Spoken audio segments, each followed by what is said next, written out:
Hi everyone, it's me, Arielle, and it's Wednesday Warriors. And this week I'm going to be talking about eating disorders and the mortality rate associated with eating disorders, but also suicide in relation to eating disorders. And this is a topic that we've covered before in various ways, but it's one of those topics that it bears repeating because suicide affects a lot of people. Obviously, it affects people that don't have eating disorders as well as those who do have eating disorders. But even if you are someone who is struggling with an eating disorder and you are not suicidal, it doesn't mean that you can't die from this disease.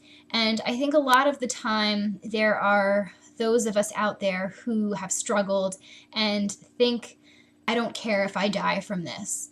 But there are those of us who struggle with an eating disorder and we want to somehow hurt ourselves or use our eating disorder as a coping mechanism or pretty much just as a way of life if it's been our norm for so long, but we don't really associate it with death and we don't ever have the full realization that it may kill us. And I want to reiterate that it can kill you. And if you are starving yourself or binging or purging or exercising excessively or using strange food rituals or any of the above or all of the above, you're in danger. I did do a video in the past regarding suicide, resources, eating disorders. I also did a video, maybe two videos in the past in regards to other addictions like alcohol or drugs and eating disorders. And I think all of those things definitely have their place in this video. They obviously add to the mortality rate.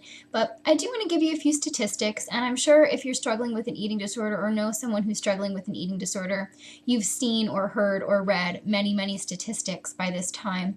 But it's one of those things that, again, bears repeating because it's real. It's a reality. Eating disorders kill, eating disorders hurt, and it's something that I think we all need to really be aware of.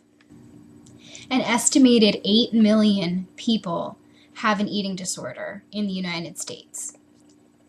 7 million of those people are women, 1 million of those people are men. And I think it is mind-boggling to note that this 8 million is just in America. This is just one nation in the entire world. And I know many, many other people out there who have eating disorders that live everywhere. Eating disorders also have the highest mortality rate of any mental illness. And I know that so often eating disorders don't get characterized as a mental illness, but they are. They're a disease, and they can be classified in a lot of ways as an addiction, and I don't have a problem with that. But there definitely is the mental illness aspect, and it's important to note that while people who are suffering can take responsibility for their actions, some of the development of an eating disorder is out of their control. I think recovery can be achieved by anyone. That's just my personal standpoint. But an eating disorder is a mental illness, and it is the #1 mental illness that kills. A recent study by ANAD, National Association of Anorexia Nervosa and Associated Disorders, reports that 5 to 10% of anorexics will die within 10 years of contracting the disease. And I think this is a startling rate. I think it's a startling statistic because that is a large volume of people when you consider how many people actually have an eating disorder.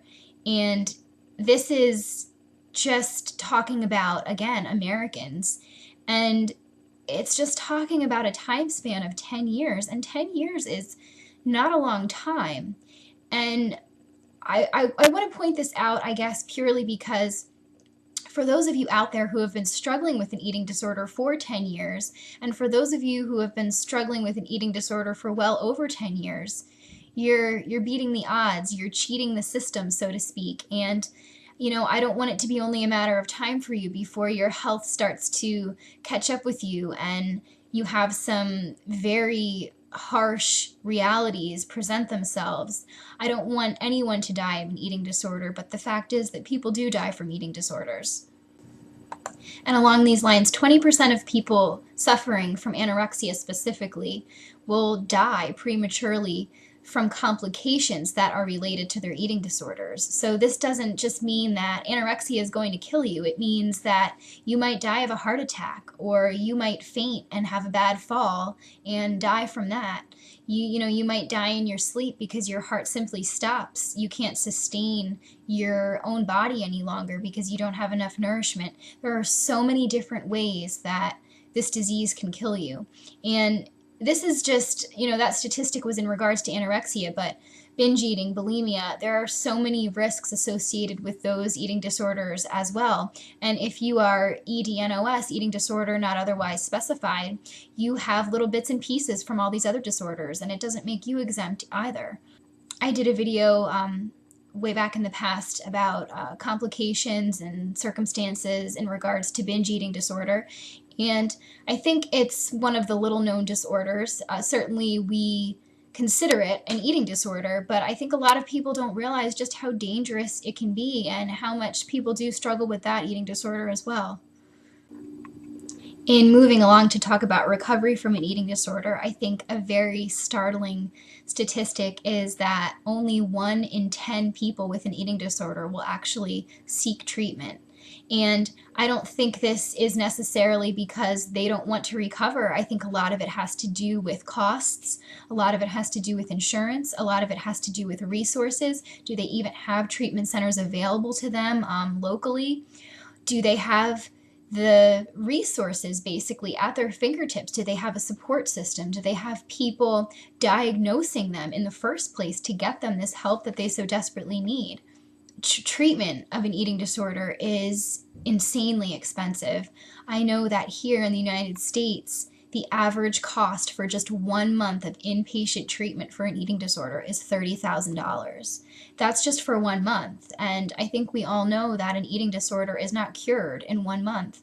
There are countless months and perhaps even years of treatment that go into having someone recover and cope with an eating disorder, and $30,000 for just 1 month of time really equals $360,000 a year. And that's just crazy. People don't have that kind of money, and just because they don't have that kind of money doesn't mean they don't want the help, and it doesn't mean that they don't deserve the help. And I think something stopping a lot of people from seeking the treatment they need is that they don't want to be in the hole for all that money. They don't want to be in debt for the rest of their lives. And that's just inpatient treatment, outpatient treatment, counseling, therapy, medical monitoring, intensive outpatient programs and activities and groups. All of that stuff can cost an extreme amount of money, hundreds of thousands of dollars. Eating disorders don't pick and choose one racial group, one socioeconomic category. They hit everyone. Everyone can be affected by an eating disorder: men, women, people of all different backgrounds, occupations, ages.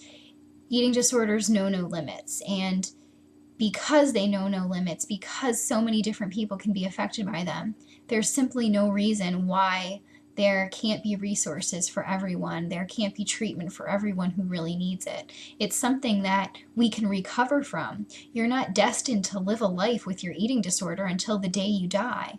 And if you think that you are, your eating disorder will probably be the thing that kills you. Many people with eating disorders suffer from other psychiatric illnesses, other mental illnesses, whether it be depression or other forms of self-harm like cutting or anxiety, just to name a few. Unfortunately, suicide is very common in eating disordered populations. I will post information in the info box on suicide resources. There are so many places you can go, so many numbers you can call. You're not alone if you're having a hard time. Please utilize these resources, and please check out the other videos that I've done in past months or years regarding suggestions for coping with suicidal thoughts, what to do if you feel that you are suicidal, what to do if you're alone and you need help. Hope you all have a wonderful week, and I hope you're all doing well. See you next time.